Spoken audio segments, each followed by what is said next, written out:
Hi Gemini, welcome to your end of the month reading. As always, keep in mind that this is only a general reading. Always take what it feels right and with what does resonate within your own life experiences during this time. If you would like to have a personal reading with me, please contact me through the email I put in the description box below.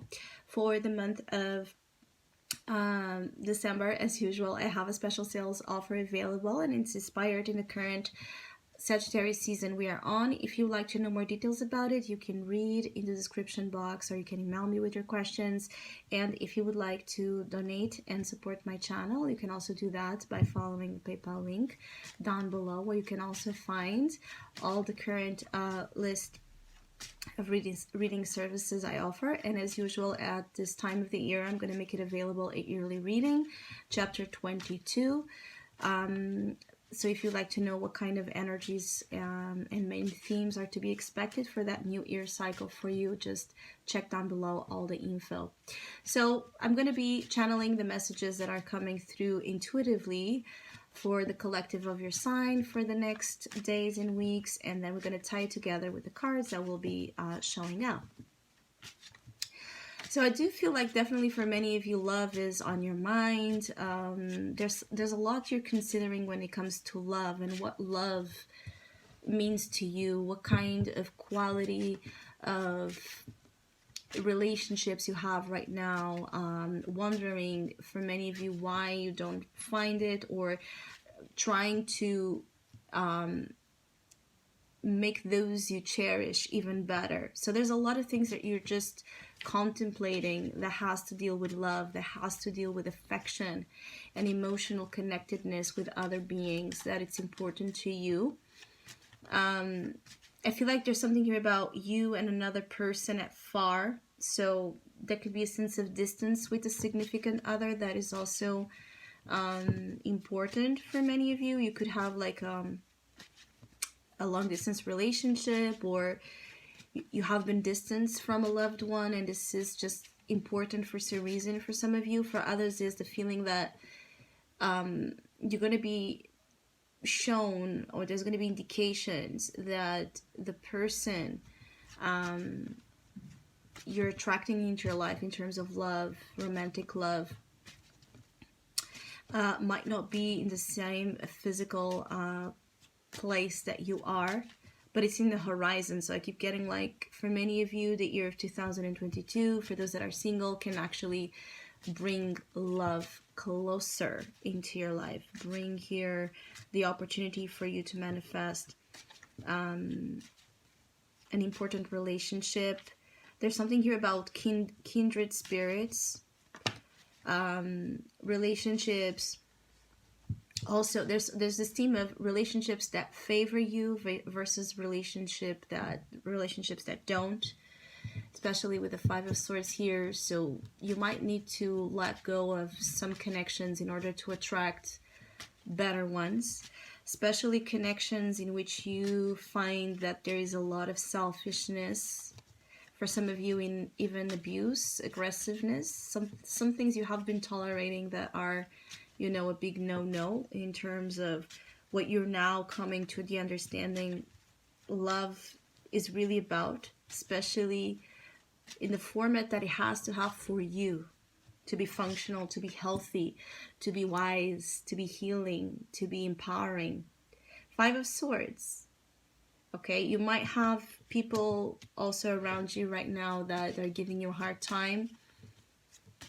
And it's like, again, I keep getting like you are observing. So it's like you're watching how disconnected some people around you are from their heart space themselves, how negative they can be, how toxic influences they can be. You're witnessing perhaps here just interactions, even if they're not personally connected to you, but just interactions that make you feel, you know, at the very least certain that that's not what the kind of relationships you want in your life. So many of you might want to walk away.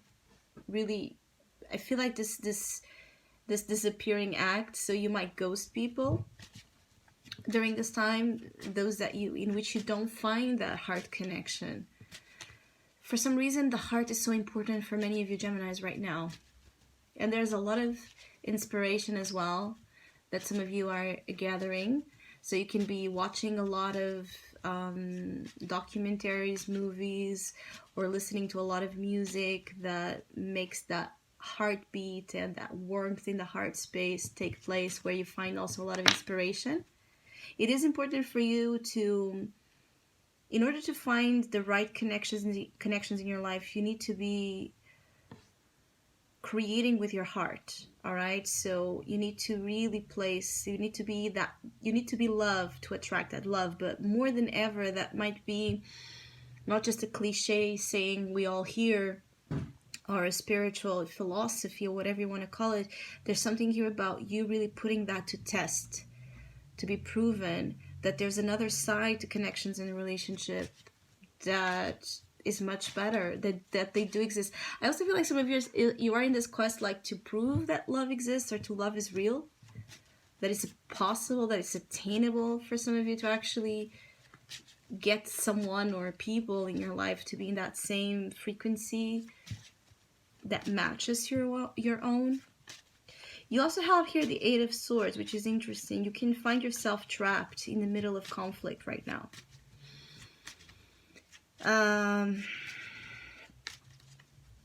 But more than that, I also feel like the more you walk away, or the more you disengage your energy from toxic people and environments, you're going to see more like an attempt to hold you down. So you can have a hard time feeling like people just give you, the freedom, the peace, the silence that you want. I feel like there's just a lot of questioning being placed by others, like why you're doing this, why you're not coming here, why you're acting that way, or why you're not answering, but in a way that feels like it's to pick up a fight, or to make you feel bad for you choosing actually the good things.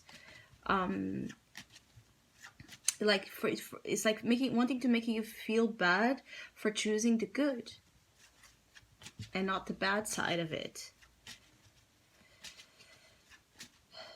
I also feel like there's something here about, for those of you that it's beyond romantic love, and I'm feeling like it's in several ways. Relationships in general all being placed under the spotlight, but there's also something here about friendships, groups of friends in which these interactions could be happening, or family, a lot of noise, and you feel trapped in the middle of this. It could also just be that there's a lot of disagreements that, again, you're witnessing, and you don't want to take sides. You don't know how to place yourself right now in aggressive dynamics or environments, because you're very sensitive yourself, and you're really looking and chasing something so different, so you can feel so out of place right now as well, when others are just giving you a hard time, or when you are in environments where there's not that appeal for you to bloom, for you to be as open and communicative and embrace this very loving energy that wants to be placed out. So you can have a lot of good things to say, to put out there, but where are you going to put it, to whom you're going to send it, that energy is like, especially for those that feel like there's no one in your life right now, or very few people in your life that would get it, that would receive it well, that love. I feel like for some of you, either you want to make a love declaration or gesture, or present here, compliment, sweet gestures, and you just don't know how to do it, because it feels like those you wish to send it are in a very different frequency than your own. Yeah, there's a sense of ending, a big ending in terms of karmic ties and cycles, where relationships have been very hard, source of conflicts, and almost like, in a way, for some of you, Geminis, really degrading, corrupt. Somehow there has been energies with elements that can be, corruptive to your emotional well-being. It could also be that for some of you Geminis, you are like making this evaluation and seeing your own, how you have been toxic yourself, negative yourself, indulged in dynamics you shouldn't. And it's like you're trying to overcome your sense of guilt about this. Guilt about something you have participated in, or things you were not able to see that now you're seeing. So there's also a sense of self-forgiveness through, again, that heart energy that I'm picking on, that is going to come. Love is what is going to make you feel better, period, in all senses right now. So you need to actively choose those things that instill love in your heart in order to go through this next week's the best way possible. Let's see here, final advice for Geminis. Yeah, Seven of Pentacles, Empress. I feel like there's that feeling of you have been more, it's like more than patient here with things that do not come to your level, things that are not appreciative of how amazingly beautiful, abundant, nourishing you are. Things that are all about taking from you and not ever giving back. There's a lot of lessons when it comes to you being strong on your feet and not accepting less than what the Empress deserves, which is everything. Because you have that wholesome energy within you. And more you're working on becoming that whole, beautiful, confident, abundant version of yourself. So how can you tolerate or accept less than this? This has took a lot of work and is still taking a lot of work for you to be in. It's that feeling of, you know, you are the Empress, but you know you have all the qualities to make you, you know, an amazing human being inside and out. But if you are this way and you're still dealing with people that are trying to contaminate this beautiful world, this beautiful, masterful version of yourself, how can that take place? You know, how can you invite, you know, I hate to say it this way, but how can you invite, you know, lower level people? When I say lower level people, is people that are not functioning at all from love, well-being, and respect. How can you allow them into your kingdom? And I feel like for many of you, there's going to be big realizations that you have not either been as happy or as abundant or as lucky or as hopeful or as creative as you know yourself to be, because there's a lot of energies leeching on you. And I feel like there's something here about, unfortunately, you will have to show people the exit, the way out, in order for you to be in your full state of grace. So I hope you have a great mid-month. I was going to say end of the month period. I want to wish you happy holidays, Merry Christmas, Happy New Year. I want to thank all of you that have been, you know, seeing my readings and contributing in your own ways to my work throughout this year. And hopefully we'll see each other soon.